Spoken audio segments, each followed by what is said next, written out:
Standardized tests bring to mind visions of bubble sheets and number 2 pencils, but not contract agreements. So it's unlikely students realize they're entering a contract with a testing service when they register for a test. Dalton versus Educational Testing Service shows just what can happen if the test service breaches the contract.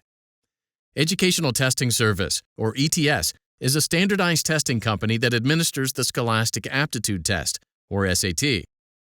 Brian Dalton took the SAT in May of 1991. He took it again in November of 1991 and increased his combined score by 410 points. When he registered for the test, Dalton signed a statement agreeing to abide by the conditions contained in the registration bulletin, which granted ETS the right to cancel any test score if it believed there was any question about the score's validity. The size of the discrepancy between Dalton's scores triggered an ETS review.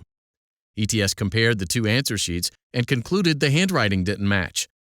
ETS then gave the score sheets to a document examiner who concluded that two different individuals had completed them. ETS notified Dalton that it had preliminarily decided to cancel his November score based on the significant score discrepancy and the handwriting dissimilarity. ETS told Dalton that the evidence suggested that someone else might have completed the November answer sheet and that the score was therefore invalid. The company advised Dalton of his options, which under the bulletin's conditions included the opportunity to provide additional relevant information.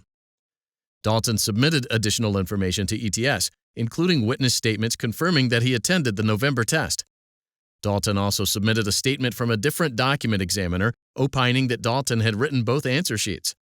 ETS representatives admittedly ignored Dalton's documentation, deeming it irrelevant.